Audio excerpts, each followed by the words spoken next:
இயக்குனர் பாலு மகேந்திரா அவர்களுடைய இயக்கத்தில் கமல்ஹாசன் ஸ்ரீதேவி நடிப்பில் இசைஞானி இளையராஜா அவர்களுடைய இசையில் வெளியான திரைப்படம் தான் மூன்றாம் பிறை திரைப்படம்.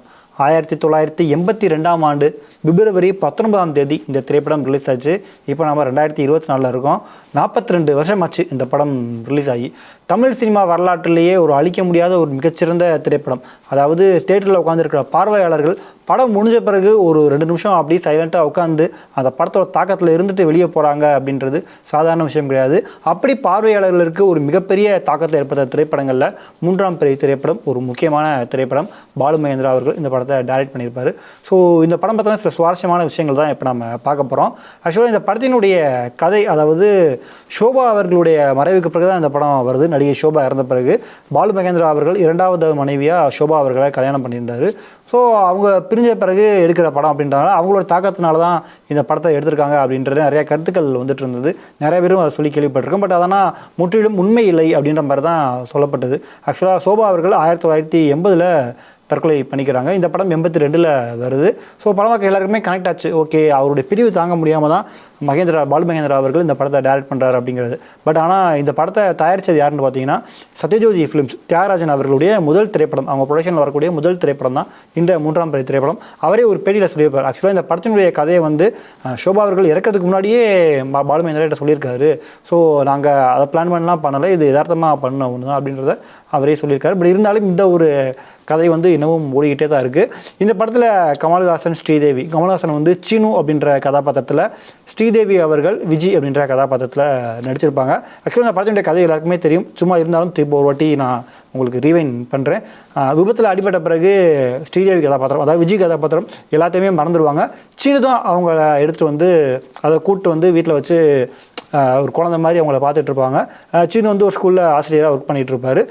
இன்னொரு பக்கம் அந்த ட்ரீட்மெண்ட்டையும் பார்த்துட்டு இருப்பார். விஜய்க்கு எல்லாம் சரியாயிரும் அப்படின்னு ரொம்ப கேராக பார்த்துட்டு இருப்பார். அவங்க மேலே ஒரு அன்பும் வரும், காதலாகவும் அது மாறும். இன்னொரு பக்கம் விஜயோட அப்பா அம்மா ஆக்சிடெண்ட்டில் காணாமல் போன பொண்ணை காணா அப்படின்னு அவங்களும் தேட ஆரம்பித்து கரெக்டாக வருவாங்க. ஸோ ட்ரீட்மெண்ட் கரெக்டாக முடிஞ்சு அவங்களுக்குலாம் பழசெல்லாம் ஞாபகத்துக்கு வரும்போது அவங்க அப்பா அம்மா வந்துடுவாங்க. கரெக்டாக அவங்க கூப்பிட்டு போயிடுவாங்க. அப்போ தான் சீனு ரயில்வே ஸ்டேஷனுக்கு நான் தான் சீனு அப்படின்ற மாதிரி சொல்ல ட்ரை பண்ணுவார். பட் விஜய்க்கு சீனு யார் அப்படிங்கிறதே தெரியாமல் ஸோ அந்த ரயில்வே ஸ்டேஷன்லேயே அந்த படம் முடியும். ஒரு மிகப்பெரிய தாக்கத்தை ஏற்படுத்தின திரைப்படம் இந்த திரைப்படம். இந்த படத்தில் சீனு அப்படின்ற கதாபாத்திரமாக கமல்ஹாசன் அவர்கள் உயிரை கொடுத்து நடிச்சிருப்பார். அந்த கதாபாத்திரத்துக்குமே உயிர் கொடுத்துருப்பாரு. அவருடைய நடிப்பை பற்றி இந்த படத்தில் நம்ம பேசிக்கிட்டே போகலாம். காட்சி ஒரு ஃப்ரேம்லேயும் அவருடைய நடிப்பு அப்படி ஒரு யதார்த்தத்தோடு ஒன்றி போயிருக்கும். சில்க் ஸ்மிதா அவங்களோட வரக்கூடிய அந்த போர்ஷனில் கமல்ஹாசன் நடிப்பு, இந்த பக்கம் ஸ்ரீதேவி கூட வரும்போது நடிப்பு, நிறைய காட்சிகளில் டூப் போடாமல் உயிரை கொடுத்து நடிச்சிருக்காரு. நிறைய பேர் வேணான்னு சொன்னாங்களா அந்த டூப் போட்டுக்கலாம் அப்படின்ட்டு. குறிப்பாக அந்த கிளைமேக்ஸில் மலையிலேருந்து இறங்கி வர்றது, அந்த காரில் விழுந்து அப்படியே சேத்துல உருண்டு புரள்றது, இந்த காட்சிக்கெல்லாம் டூப் போட்டுக்கலாம் அப்படின்னு சொன்னாங்களாம். பட் இருந்தாலும் நான் பண்ணாதான் ரியலிஸ்டிக்காக இருக்கும் அப்படின்ட்டு அவரே அந்த காட்சிகளை பண்ணாராம். குறிப்பாக சண்டை காட்சிகள், அதாவது ஸ்ரீதேவி கூட ஒருத்தர் தப்பாக நடந்துக்க ட்ரை பண்ணுவார். அப்போ அந்த மலையடி வாரத்தில் உருண்டு புரள்ற அந்த சண்டை காட்சியாகட்டும், அந்த குரங்கு பல்ட்டி அடிக்கும், அதே மாதிரி ஸ்ரீதேவி கூட வச்சு பண்ணுவார். அது அப்படியே ரியலிஸ்டிக்காக பண்ணி காட்டுறது. அதில் ஒரு சீனில் கூட டக்குன்னு யதார்த்தமாக அப்படியே ஃபுல்லாக கீழே விழுவார்.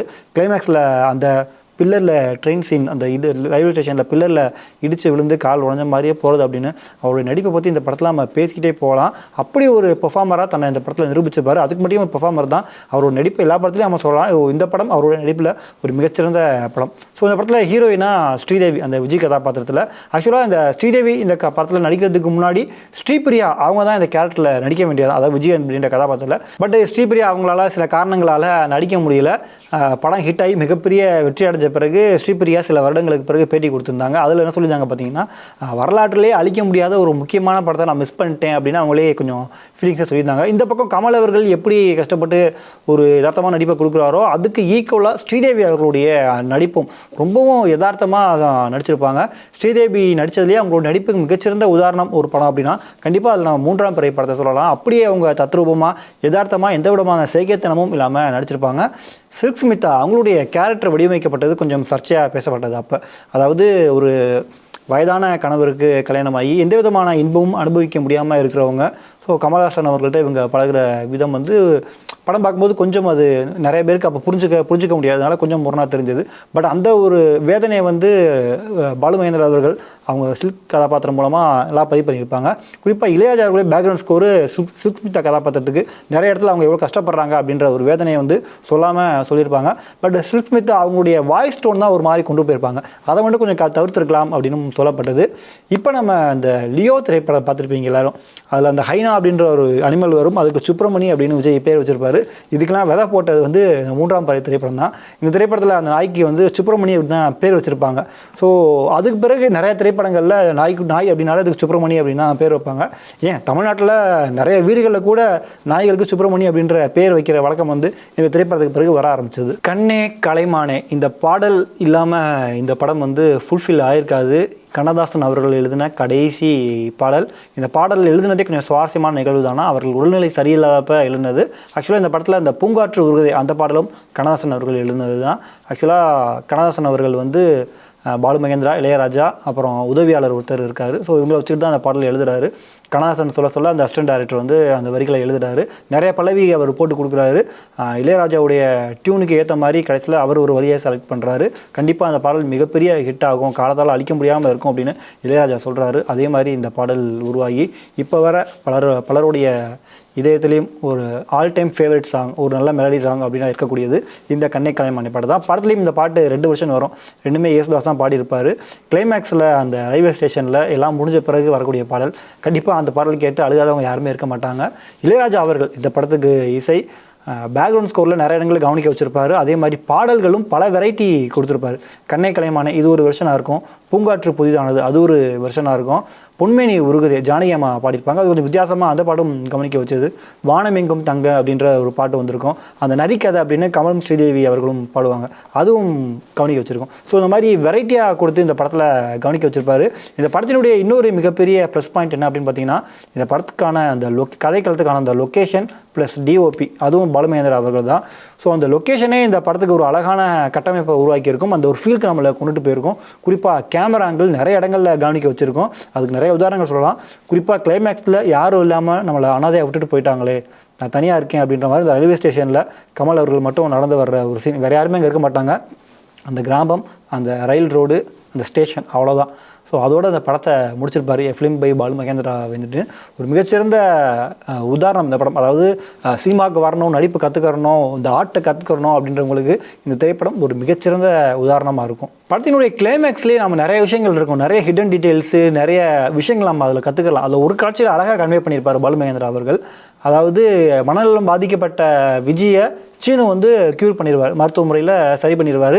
ஆனால் விஜயோட ஏற்பட்ட அந்த காதல் தோல்வி காரணமாக, அந்த பிரிவு காரணமாக, அது பிரிவு தான் கிளைமேக்ஸில், அந்த பிரிவு காரணமாக சீனு கடைசியில் மனநலம் பாதிக்கப்பட்டவராக மாறுற மாதிரி காட்சிப்படுத்தியிருப்பாங்க. அதாவது அந்த ஸ்டேஷனில் ட்ரெயின் போன பிறகு உட்காந்து அழுதுட்டு இருப்பார். ஒரு சின்ன பையன் வந்து என்னாச்சு அப்படின்ற மாதிரி கேட்பார். அதுக்கு விஜய்னு இவர் அழுவார். பட் அந்த சின்ன பையன் அப்படியே பார்த்துட்டு அப்படியே பின்னாடியே 2-3 ஸ்டெப் எடுத்து அப்படியே பின்னாடியே போயிடுவான். ஸோ அதை அப்படியே கன்வே பண்ணியிருப்பார். விஜய் சரியாயிருவாங்க, கடைசியில் இவர் மனநலம் பாதிக்கப்பட்ட மாதிரி ஆயிடுவார் அப்படின்றத பாலு மகேந்திரா அவர்கள் ரொம்பவும் டீட்டெயிலாகவே காமிச்சிருப்பார் அந்த இடத்துல. பட் அதுக்கு முன்னாடி இன்னொரு சீன் வரும். ட்ரெயினில் உட்காந்துருப்பாங்க. இவர் வந்து விஜய் அப்படின்னு கத்திக்கிட்டே இருப்பார். அவங்க யாரையே கூப்பிட்றாங்க அப்படின்னு விட்டு கேட்கும். திரும்பி பார்த்துட்டு யாரையே கூப்பிட்றாங்கன்னு விட்டுருவார். ஏன்னா அவங்களுடைய பேர் வந்து விஜய் கிடையாது, கமல்ஹாசன் அவர்கள் வச்ச பேர் தான் விஜய். அதாவது சீனு வச்ச பேர் தான் விஜய். அவங்களோட கேரக்டர் பேர் ஆக்சிடென்ட்டுக்கு முன்னாடி பாக்யலட்சுமி.